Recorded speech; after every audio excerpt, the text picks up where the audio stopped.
Ipinikit ni Jose ang kanyang mga mata at tumalikod na nagpanggap na tumatakbo. Nakita ni Ace di magiba ang kanyang masarap na biktima at hindi nagawa na pakawalan. Sa sandaling ito, nagalit siya at sumigaw na dapat siyang pigilan. Kung tatakbo ka pa, sisiguraduhin kong gagawin ko silang pugad ng bubuyog, narinig mo ba? Sa pagharap sa naghihinagpis na mga sigaw ng kanyang mga kaibigan, kinailangan ni Jose na sikaping huwag gumawa ng maling desisyon. Inaprubahan ni AC ang biktima na ito at kung tatakbo siya ay magiging mas mahirap siyang habulin, kaya direkta niyang tinanggap ang alok para magsolo sa kanya. Sa wakas, nakuha na niya siya sa sitwasyon na gusto niya. Huminga ng maluwag si Jose. Paglingon niya, nakita niya na gumamit siya ng spell para gumawa ng hadlang sa paligid. Ito ang arena sa pagitan niya at sa kanya. Mula ngayon, sumasang-ayon siya sa paraan ng kanyang paglalagay ng tanong. Susuntukin lang nila ang isa't isa sa loob nito. Kung susubukan niyang tumakas ng isang beses, papatayin niya ang isa sa kanyang mga kaibigan. Para kay Ace di Magiba, si Jose ay isang walang kaalam-alam na bata na may sakit na walang alam. Hindi man lang siya makapasa sa isang maliit na entrance exam, kaya paano pa kaya niya matatalo ang high-level na mutant? Siya ang doktor na namamahala sa paggamot, kaya kahit na hindi siya alam ni ACA, alam niya ang kaunti tungkol dito. Nakaramdam ng sakit si Jose sa kanyang ulo mula sa kanya, kaya sinubukan niyang pigilan ito, ngunit naramdaman niyang malapit na siyang bumagsak. Patuloy na umatake si Ace di Magiba. Bawat hampas na kanyang ginagawa ay malapit sa kanyang target. Kahit na eksaktong pinutol ang kanyang dugo, basa ang dibdib ni Jose sa dugo. Nahirapan siyang bumangon. Sa isang kamay, hinahawakan niya ang kanyang sugat. Nakatitig pa rin ang kanyang dalawang mata sa kanya. Bagaman naramdaman ni Ace di Magiba na napaka-espesyal ng biktima sa harap niya, wala siyang ugali na iligtas ang buhay ng kanyang kaaway. Sa sandaling ito, malapit na sana sila sa isa't isa. Handa na sana niyang gawin ang huling kumpas nang biglang sumugod si Jose mula sa kanyang kamay. Tumilapon ang pulang dugo sa mga mata niya na nagdulot sa kanya na pansamantalang mabulag at umubo ng may sakit. Lumalabas na ang sarili niyang dugo ang pinakamagandang materyal para palakasin. Dahil sa kanyang pinsala, nalaman ni Jose ang puntong ito.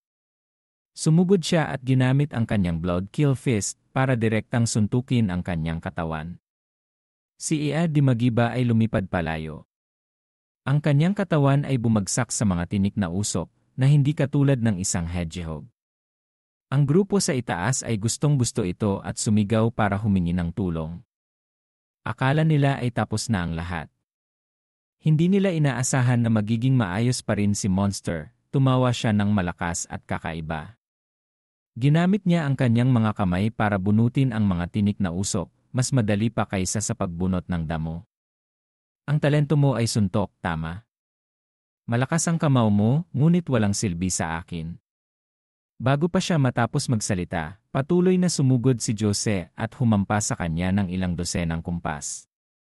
Ngunit ang pinakanakakatakot ay, binuhos na sana ni Jose ang lahat ng kanyang lakas. Hindi pa rin nagkaroon ng kahit anong galos si Ace di Magiba.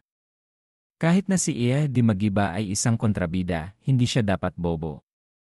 Sa pagtingin sa paraan ng paghampas niya, alam niya na kung ano ang kailangan niyang bigyang pansin. Sa paghuli sa kanya, sinimulan niyang humanap ng paraan para pahirapan siya. Una, ginamit niya ang martial arts. Iginirolyo niya ang kanyang kamay at ginawa itong kamao at pinalipad ito patungo sa kanya. Mabilis at maliksi na ginamit ni Jose ang kanyang kamao para harangan ito, ngunit dahil dito ay napaatras din siya. Napagtanto rin niya na pagkatapos na lumipat siya sa paggamit ng martial arts, naging mas mabilis na rin ang bilis niya. Kinailangan ni Jose na iwasan ang kanyang suntok. Ang pakikipaglaban sa mga halimaw na iyon ay nakakapagod. Ang mga ipis at daga ay medyo marumi, ngunit mas madaling harapin ang kanilang mga iniisip. Tuluyan nang nawala kay Jose ang inisyatiba. Sa wakas ay kinailangan niyang ilibing ang kanyang sarili sa isang bola para pigilan ang direktang suntok mula kay Ace di Magiba. Tumilapon ang kanyang buong katawan sa taas. Mula sa magkabilang gilid, tumubo ang maraming tinik ng buto mula kay di Magiba. Sa marahang pagtulak sa katawan, naging sila ay mga sandata na lumipad diretsyo patungo kay Jose. Dito, sa wakas ay nagkaroon ng pagkakataong magpakita ang talento niya na swerte. Dahil sa kanyang kahangahangang swerte, hindi man lang siya natamaan ng isang tinik ng buto sa atake na yon. Alam ni AC na wala nang magagawa ang isang may male lead aura, kaya nagbawi siya ng atensyon at bumalik sa mga kaibigan niya na nakabitin sa gitna ng hangin. Dahil sa pagpigil sa kanya ng direktang suntok kanina, napalipad si Jose palabas ng hangganan. Tulad ng inaasahan, si di Magiba ay may karapatang kunin ang buhay ng isa sa kanyang mga kaibigan. Sumisigaw ng malakas ang mga kaibigan sa itaas, tanging si Long Juzu ang nanatiling napakatahimik. Ngunit siya ang unang pinagsaksak sa puso ng mga tinik ng buto. Habang pinanonood si Liza na nasaksak hanggang sa mamatay, walang naisip si Jose kundi ang makita siya. Ang lahat ng damdamin niya sa sandaling ito ay hindi kayang ipahayag ng mga salita. Sa sandaling ito, tuluyan nang nabaliw si Jose. Naging pula na ang kanyang dalawang mata na parang laser. Parang hindi na niya nararamdaman ang anumang sakit. Pabigat siyang naglakad papunta sa harap ng bakod na may tinik at inabot ang kanyang kamay para direktang hampasin ang mga matutulis na tinik nang hindi man lang nag-aalinlangan. Kung kailangan ng 5 minuto para iligtas si Liza, sisiguraduhin kong papatayin kita sa loob ng 5 minuto. Sumugod muli si Jose na puno ng galit. Napakaginhawa pa rin ni di Magiba. Nagpakita siya sa hitsura ng isang taong naglalaro. Sa anumang kaso, ang talento ng kalaban ay antas blue spirit lamang. Ang kanyang kakayahan ay hanggang doon lamang. Kahit na maubos ang lahat ng dugo sa kanyang katawan, hindi niya pa rin mawawala ang isang buhok. Ang pagbubuhos mo ng lahat ng iyong lakas ay mukhang nakakadiri, nakakaawa tulad ng oras na dinala ka sa ospital. Alam mo ba, doktor ang pinakagalit ng mga grupong nagpapakamatay tulad mo. Ang pagpapakamatay ay napakadali, ngunit kung hindi mo magawa, bakit ka pa nabubuhay? Sa pagkarinig sa mga panlalait na sinabi niya sa kanya, hindi nagalit si Jose sa pamamagitan ng banggitin niya ang kanyang kaawa-awang ate. Patuloy na sinabi ng halimaw ang parehong bagay na parabang gustong iwaksi ang lahat ng hangarin niyang mabuhay. Sa huli, nagpasya siyang wakasan ang lahat sa isang stroke.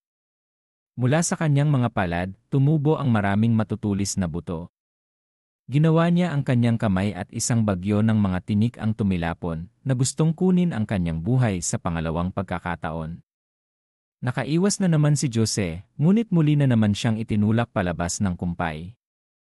Sa pagtingin sa likurang hangganan, si di Magiba ay nakaramdam ng kaligayahan. Sa wakas ay makakakuha na naman siya ng isa pang tusok sa kanyang koleksyon. Una, hindi ko binalak na magpakamatay. Pangalawa, ang hindi pinapansin ng sinuman ay hindi ako, kundi ikaw. Alam niya kung ano ang talento ni Alfie at kung gaano siya kahalaga sa misyon. Habang tumatakbo si Alfie ng napakabilis, sinubukan siyang tulungan ni Jojo sa pagsigaw sa mga tao na tumabi sa bandang huli. Hindi nakapagsalita ang lahat at sabay-sabay na itinuro si Jose. Hindi ba't nakakagulat na isang payat na batang lalaki ang nakagawa ng himalang iyon? Sa sandaling ito, ginamot ng doktor ang sugat ni Jose. Nang makita niya ang lahat na nakatingin sa kanya, tumango siya at sinabi ang buong proseso mula sa paghahanap hanggang sa pagpatay sa halimaw. Ibinigay niya kay Lakambini ang test tube na naglalaman ng suwero. Tinanggap niya ito. Sa isip niya ay maraming tanong, paano mo nagawa iyon? Nagulat ako nang mapansin mong nilusot mo ang iyong kamay sa kanyang bulsa at ninakaw iyon. Hindi, ang ibig kong sabihin ay paano mo napatay ang isang mutant na nilalang ng level na pinuno. Ginawa ko iyon gamit ang aking kamao. Nagsimulang mahilo si Lakambini. Nang marinig na isang apprentice lang siya sa level na tala, gusto niya pang mahimatay. Paano niya mapapaniwalaan ito? Ang pasyenteng ito ay nakapatay na ng ilang senior ng level na buwan. Tama iyon. Sa totoo lang ay isa pa lamang siyang apprentice at hindi man lang nakapasa sa akademya. Nang marinig ito ni Lakambini, napagtanto niyang siya ang nag-isnab sa kanyang payo sa kabilang dulo ng telepono. Tila nakagawa talaga ng malaking gawa si Jose na nailigtas ang buong lungsod ng Luzon. Sa unang pagkakataon, naramdaman ng senior ng level na Lakambini at Lambino na naagaw sa kanila ang lupa na kanilang kinatatayuan. Ang babaeng commander na si Lakambini ay nakaramdam ng labis na interes kay Jose. Sinimulan na naman niyang ipakita ang kanyang talento sa panghihikayat. Inimbitahan niya siyang sumali sa organisasyon ng gobyerno na may matatamis na salita na nakakabustong magkaroon ng diabetes, mataas na sweldo, magagandang kasamahang babae. Si Lambino, na nakatayo sa tabi niya, ay muntik nang tumawa ng malakas. Itago ang hiya mo. Sa tuwing nakakakita ng isang gwapong lalaki ang mga babaeng ito, gusto na agad nilang anyayahan sila. Pag-isipan mo, hindi ka kailangan ng super academy, pero laging malugod kang tatanggapin ng organisasyon ng gobyerno na tulad namin. Patuloy na nagpapakyut si Lakambini para makaisip ng mabilis ang binata sa harap niya. Hindi inaasahan, nang matapos pa lamang niyang sagutin ang kalahati ng tanong, direkta siyang bumagsak at nawalan ng malay. Lumalabas na dahil sa sobrang paggawa, kasama na ang pagkawala ng ilang litro ng dugo, kaya pansamantala siyang nanghina. Sa mga pahayagan at telebisyon, ang balita ay kumakalat ng napakabilis. Sa wakas ay nagwagi ang lungsod ng Luzon. Hindi lamang ito nagpataas sa prestihyo ng pamahalaan, ngunit tumaas din ang tiwala ng mga tao sa maksimum. Sa sandaling ito, walang galaw si Jose sa kama sa ospital sa loob ng ilang araw. Biglang nagising, ang unang taong nakita niya ay si Narsoles. Sa wakas ay nakakuha siya ng pahintulot na maglipat upang alagaan siya. Nang makita siyang nagising, biglang namula ang pisngi ni Narsoles na tila pala kaibigan at nahihiya. Ngayon, ikaw na ang dakilang bayani ng lungsod ng Luzon. Maraming reporter sa labas ang naghihintay na interviewin ka. Hindi mahilig makihalubilo si Jose. Pero nang marinig ang mga maiingay na reporter na iyon na dalubhasa sa paghahanap ng balita, bigla siyang nakaramdam ng pagod. Bigla niyang naisip si Liza. Nang tanungin niya, tiniyak sa kanya ni Narsoles na nalampasan na niya ang mapanganib na panahon. Kung gayon, magaling. Bago pa man siya makapagpahinga, biglang bumukas ang pinto ng silid at pumasok ang isang lalaking nakasuot ng unipormeng militar. Kasunod sa kanya si Lakambini, ang babaeng commander noong nakaraang araw. Ang lalaking ito ay si General Lisandro ng tanggapan ng pamahalaan. Pagkakita sa kanya, alam ni Jose na ang pagdating niya ngayon ay tiyak na may napakahalagang dahilan, hindi lamang isang simpleng pagbisita. Una, ang bahagi ng pagtatanong. Matapos marinig ang ulat ng kalusugan ni Narsoles, hindi napigilan ni Lakambini na maging masaya. Kaya ito ay isang malusog at malakas na binata na nababagay sa pakikipagtulungan sa kanya. Biglang tumayo ng tuwid si General Lisandro. Yumuko siya at nagpasalamat sa malaking kontribusyon ni Jose sa lungsod. Magalang din na yumuko si Jose. Ang dalawang mata ay biglang nagtagpo. Naintindihan ni Lakambini at humanap ng dahilan para anyayahan si Narsoles na umalis. Si Jose at General Lisandro na lang ang natitira sa silid. Dahan-dahan din siyang umupo. General Lisandro, mayroon po ba kayong mahalagang bagay na gusto ninyong sabihin sa akin ng sarilinan? Nang marinig ang tanong na ito, tumawa si General Lisandro. Ang isang binata na mabilis manood na tulad mo ay talagang bihira. Hindi na rin siya nagpaligoy-ligoy at sinabi ang kanyang pangunahing layunin. Ang lakas ni Jose ay mas mababa kaysa sa kay Sixto, ngunit sa katotohanan ay nagawa niyang gawin yon. Dapat hindi lamang may lakas sa braso ang isang super tao, ngunit mayroon ding talino sa kanyang ulo. Para kay General Lisandro, ang isang taong tulad ni Jose ay mailalarawan lamang ng dalawang salita, kahanga-hanga. Siguro dahil mayroon akong nakatabong talento na swerte. Maswerte lang ako kaysa sa mga normal na tao. Huwag kang magpakumbaba. Maaari lamang panatilihing ligtas ng swerte ang iyong buhay sandali. Ang labanan kung saan nagbuwis ng buhay ang lahat ay hindi dahil sa swerte. Kay Jose, palaging nagpapakita ng paggalang at pag-ingat si General Lisandro. Nang marinig niya siyang banggitin ang mga naghihinalong salita ni Sixto, sinabi rin ito sa kanya ni Jose. Sinabi niya na ang mga sinabi ni Sixto ay hindi walang basehan. Ang mga sinabi niya ay hindi dahil sa nababaliw na siya. Oh, ganun ba? Kaya, ayon sa kung ano ang nakolekta ng pamahalaan, ang mga halimaw at pagbabago na pumapasok sa mundo ay pangunahing dumadaan sa mga bituin. Paniwalaan na ang bawat bituin ay naglalaman ng isang uri ng nilalang na nagbabanta sa buhay ng mga tao. Ang karaniwang likas na katangian ng mga nilalang na nabubuhay sa mundo ay ang mabuhay. Ngunit alam mo ba kung ano ang pinakadakilang likas na katangian ng mga halimaw sa loob ng mga bulalakaw sa labas ng kalawakan? Alam ko ang pagpatay. Lubhang tumpak ang sagot ni Jose. Nang makita siyang naintindihan ang problema, hindi na kailangang magpaliwanag pa ni General Lisandro. Sa huli, ang mga tao ba ay mga nakikitang bakterya o kabaligtaran? Ang mga tao ay bahagi rin ng selula ng kalawakan, habang ang mga halimaw na iyon ang mga sakit na dapat alisin. Labis na nasiyahan si General Lisandro sa pagpapakita ni Jose. May kagalakang patuloy niyang binabanggit ang mga ideal ng supertao na hindi malaman ni Jose kung saan siya tututol. Kahit na isa lamang siyang maliit na kadahilanan ngayon, ang tanging nais niya ay kung paano protektahan ang mga taong pinakamamahal niya. Matapos na magpaliwanag ng sapat, sinabi ni General Lisandro ng diretsyo kay Jose na dumating siya rito ngayon para kumpirmahin ang dalawang bagay.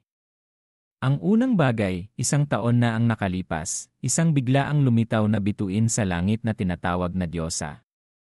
Pagkatapos na makapasok ito sa atmosfera, hindi maipaliwanag kung bakit biglang sumabog. At si Jose ay nasa malapit mismo sa posisyon kung saan nahulog ang bulalakaw, at dahil dito ay walang malay sa loob ng 1 taon. Ano ang nakita mo noong panahong iyon? Alam niya na pupunta siya upang itanong ang tungkol sa bagay na ito. Kalmadong sumagot si Jose na nakakita lang siya ng nakakasilaw na liwanag na tumatakip sa buong langit, at pagkatapos ay nawalan siya ng malay. Oh, ganun ba? Hindi ka ba nakakita ng kahit ano? Sa madaling salita, wala akong nakita. Pagkatapos niyang marinig si Jose, tumahimik si General Lisandro at pumunta sa tabi ng bintana. Sa pagtingin sa kanyang ekspresyon, sinubukan ni Jose na magtanong pa. Sa huli, sinabi niya sa kanya ang isang napakagulat na katotohanan. Lumalabas na hinati ng pamahalaan ang sakuna mula level 1 hanggang level 12. Ang lakas ng pagsira ng sakuna ng level 1 ay tulad ng isang buhawi. Ang bagong problema sa mutant monster sa lungsod ng Luzon ay kabilang sa sakuna ng level 3. Ang katotohanan na gustong gamitin ni Sixto ang tubo ng tubig para magdulot ng pagbabago ay kabilang sa level 6, habang ang bituin na may pangalang Diyosa ay naranggo sa level 9. Antas 9? Sa pagkarinig nito, nagulat si Jose hanggang sa nanlaki ang kanyang mga mata. Ang sakuna na halos nagpatay sa kanya ay level 3 at level 6 lamang, habang ito ay lumampas ng 3 level. Anong uri ng mahirap na laro ito? Nang marinig ang sinabi ni General Lisandro, medyo nagawa niyang mailarawan ito sa kanyang isipan. Lumalabas na mayroong isang halimaw na sakuna sa level 8 na lumitaw noon at ang dugo nito ang bote ng swero na ninakaw ni Sixto. Ang dugo ng isang halimaw na level ng emperador ay sapat na upang magbanta sa buong bansa. Natatakot lang ako na ang bituin na Diyosa ay maaaring magbanta sa buong sangkatauhan. Pansamantala, ilagay yon sa gilid. Ang pangalawang bagay na nagdulot kay General Lisandro na pumunta rito ng personal ay ang nominasyon kay Jose upang maging miyembro ng organisasyon ng pamahalaan. Sa unang tingin, ito ay tila puno ng karangalan, ngunit alam ni Jose na ang matamis na pain na ito ay nasa isang patibong lamang ng daga. Hinanap niya ang paraan para pahabain ang oras at sinabi kay General Lisandro na kailangan niyang makipag-usap sa kanyang ate. Sa pagkarinig noon, naintindihan na rin ni General Lisandro ang problema. Aalis na sana siya nang biglang tawagin ni Jose. Akala niya na may naalala pa siyang mahalagang pahiwatig, pero kinikilig niyang pinaalala na dapat bayaran agad ng gobyerno ang kanyang gantimpala. Tumawa ng malakas si General Lisandro, na parang hindi pa siya tumatawa ng ganito dati. Huwag kang mag-alala, walang isang sentimo ang mawawala sa'yo. Pagkaalis ni General Lisandro, ibinalik ni Jose ang kanyang malamig na pag-ugali tulad ng dati. Sa sandaling ito, mayroon na siyang mas mahalagang bagay na kailangang gawin. Ipinikit ni Jose ang kanyang mga mata at humiwalay ang kanyang katawan at isipan. Pumasok siya sa pagmumuni-muni ng kanyang isipan. Sa harap niya ngayon ay isang ganap na kakaiba at antigong tanawin. Sa isang mataas na plataporma ay mayroong isang estatwa ng babae na inukit ng napakahusay. Dahan-dahang umakyat si Jose sa bawat hakbang na parabang naroon na siya sa loob ng mahabang panahon. Sinimulan niyang magtanong. Nakita lang niya ang isang napakagandang babae na dahan-dahang lumitaw mula sa estatwa ng bato kasama ang nakakasilaw na liwanag kanina. Narinig mo na ba ang lahat ng sinabi ni General Lisandro? Ikaw ba talaga ang sakuna ng level siyam? Sa tingin mo, sino ako? Dapat na level 11 ako, alam mo ba? Ang napakagandang Diyosang ito ay mukhang malamig, ngunit sa huli ay isa siyang tinik na rosas na nakakapinsala. Tinignan siya ni Jose, ngunit pinanatili ng kanyang ekspresyon ang kanyang malamig na mukha ng walang gaanong emosyon. Gusto mo ba talagang puksain ang sangkatauhan? Bakit hindi? Ang sinabi ng doktor ay pawang katotohanan. Talagang sakim at makasarili kayong mga tao.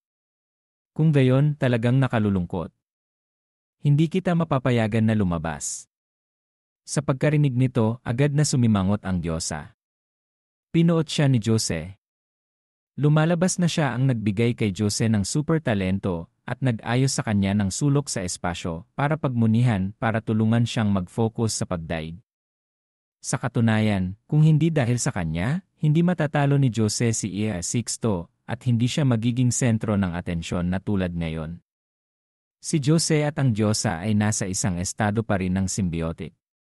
Isang taon na ang nakalipas, nang bumaba ang bulalakaw, nagkaroon siya ng isang aksidente, kaya't naglagay siya ng parasitik sa loob nito. Isang pangkaraniwang host na tulad mo ay hindi karapat-dapat sa Diyosa.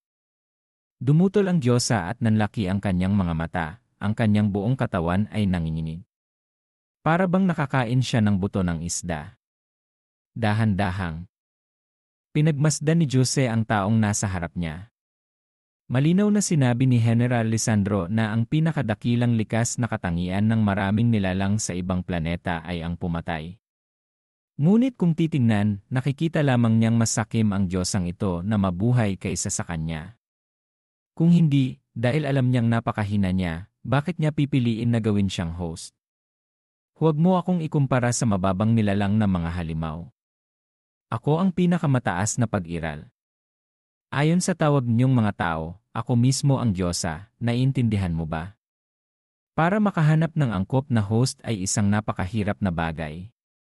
Sa bilyon-bilyong taong nabubuhay sa ilalim ng langit na ito, hindi niya nakita ang kahit sino na naayon sa kanyang panlasa. Ngunit totoo na ang proseso ng pag-angkop sa pagitan niya at ang server na may pangalang Jose ay masyadong matagal. Ang ibang tao ay nangangailangan lamang ng panahon na ilang buwan. Naghirap siya sa loob ng isang taon bago niya ito dahan-dahang napamahalaan. Hindi niya sinabi ang katwiran na sinaktan niya siya at ikaw ay walang malay sa loob ng isang taon. Ang super talento na ibinigay niya sa kanya, isaalang-alang na ito bilang kabayaran. Sa pagkarinig sa sinabi ni Jose, hindi alam ng Diyosa kung ano ang sasabihin. Pagod niyang iniutos na sumuko. Tungkol sa gustong ipalabas ni Jose para makita niya ang magandang mundo, binago na niya ang kanyang isipan at tumanggi agad. Ipinikit ni Jose ang kanyang mga mata at dahan-dahang nagising mula sa panaginip. Hindi niya inaasahan na sa ilalim ng kanyang balat na ito ay nagtatago ang isang nuclear warhead. Isang sakuna ng level 9 na kasing panganib. Kung may makakaalam nito, marahil hindi lang siya, pero siya mismo ay kailangang ilibing ng buhay kasama niya. Sa pagharap sa problemang ito, pinili ni Jose na manahimik at maghanap ng paraan para lutasin ito. Umaasa siya na makakumbinsi niya ang Diyosa para maiwasan ang mga sakuna sa hinaharap. Sa labas ng ospital sa sandaling ito, eksaktong isang magulong tanawin. Ang mga mamamahayag at reporter mula sa lahat ng dako ay lumipat nang marinig nila ang balita na lalabas ng ospital si Jose ngayon. Pagkakita sa kanyang paglabas, sabay-sabay silang sumugod. Nagsuot si Jose ng mask para takpan ang kanyang mukha, at damit din niya ang isang pangkaraniwang binata. Ngunit sayang at nakilala pa rin siya. Wala siyang ibang magawa kundi ang tumingin diretsyo sa lens ng kamera at sinabing sinubukan niya lamang na protektahan ang kanyang mga kamag-anak. Ang bawat isa na nagbuwis ng buhay ay isang bayani sa lungsod ng Luzon na ito. Kung kinakailangan, maaari nilang interbyuhin ang iba. Ang sagot niyang ito na puno ng iyi ay direktang naipalabas. Kung sino man ang nakinig, naramdaman niya ang kasiglahan sa kanilang katawan. Kahit si Lop nang marinig ito ay lumuhod sa harap ng puntod ng kaibigan niya at umiyak ng husto. Matapos mawala ang mga reporter, naging mas komportable na si Jose sa pagtanggal ng kanyang mask sa ganitong magulong sitwasyon. Kung lilitaw siya sa publiko, ito ay magiging napakagulo. Hindi niya alam, pero balang araw ay dadalhin siya sa mesa para hiwain para mag-eksperimento.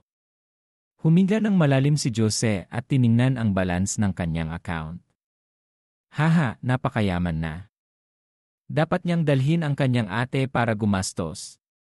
Nagdiretso siya sa industrial park kung saan nagtatrabaho ang kanyang ate. Nakatayo ang ate sa isang cart ng ice cream. Pagkakita sa kanya, nagmadali si Jose na mag-imbita, pero determinado pa rin ang ate na kailangang maubos ang cart bago siya umalis. Ngayong umaga, ibinalita sa Lee na may isang male hero na matapang na nagligtas sa buong lungsod. Kailangan mong tularan siya. Huwag kang tatamad-tamad sa pagsasanay. 1,000 beses na hindi niya inaasahan na ang kanyang nakababatang kapatid na lalaki na nasa harap niya ay ang bayani na binabanggit ng lahat. Masigasig na tinulungan ni Jose ang kanyang ate na magbenta ng ice cream. Kasabay nito, nakita na nila Kambini na nakatayo sa isang sulok ng parke, ang lahat. Naramdaman niya na si Jose ay isang mabuting lalaki na bihira. Agad niyang kinuha ang kanyang telepono para tawagan siya. Nang marinig ang binanggit nila Kambini tungkol sa pag-aalok na sumali sa organisasyon ng pamahalaan, direktang tumanggi si Jose. Sinabi niya na ang nais niya lamang sa sandaling ito ay makapasok sa Super Academy. Pagkatapos niyang makapagtapos, saka pa lamang siya mag-iisip tungkol sa pagsali sa organisasyon. Ngunit hindi sumuko sila Kambini. Sinimulan na naman niyang imungkahi ang isa pang organisasyon na tinatawag na Longha Association dahil masyadong mataas ang matrikula para makapasok sa akademya. Matapos na marinig ang sinabi nila Kambini tungkol sa patakaran sa sweldo at kalayaan na hindi napapailalim sa mga paghihigpit, nag-ingat din si Jose na tumango. Kaya mula ngayon, opisyal na siyang naging miyembro ng Longha Association. Ang kanyang magandang ate, matapos ang pagbebenta, ay nakatanggap ng balita na inayos ng pamahalaan. Ang kanyang nakababatang kapatid na lalaki para sa isang trabaho na may napakataas na sweldo. Nang marinig na maaari silang lumipat sa isang bagong bahay, napakasaya niya at naglabas agad ng bihirang paglalambing at dumiretso sa isang seafood restaurant kasama ang kanyang kapatid. Matapos uminom ng alak at magsaya, nakatayo ang magkapatid sa balkonahe ng isang apartment na may kumpletong damit.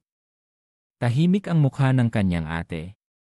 Sinabi niya sa kanyang nakababatang kapatid na tiyaking pasalamatan ang mga super tao na hindi nag-atubiling magsakripisyo para sa katarungan. Malinaw na kaya nilang tumakbo noon pero determinado pa rin silang lumaban hanggang sa huli. Ang mga tao sa lungsod ay makabalik sa kanilang normal na buhay dahil sa super tao. Nang marinig ito ni Jose, naramdaman niyang tama ang lahat ng ginawa niya. Pagkatapos, aktibong pinabuti ni Jose ang lahat ng aspeto ng kanyang sarili. Para sa mga kalamnan, aktibo siyang gumagawa ng mga sit-up at push-up. Para sa lakas, gumamit siya ng mga timbang araw at gabi para palakasin ang kanyang pangangatawan at kasanayan sa pakikipaglaban. Hindi rin siya nag-atubiling magpuyat at magising ng maaga para magsanay ng masigasig. Kapag mayroon siyang bakanting oras, nagpupunta siya sa library para magbasa ng mga libro. Bago matapos ang araw, hindi niya nakakalimutang bisitahin ang Diyosa at magsagawa ng totoong labanan na may libu-libong boss na iginuhit niya kapag nababagot siya. Kung isa sa alang-alang natin ang diskarte ng tao, ang level ni Jose ngayon ay dapat na hindi bababa sa level na buwan at ang larangan ng puso ay napakalapit na. Kung mas malakas siya, hindi siya mamamatay ng madali.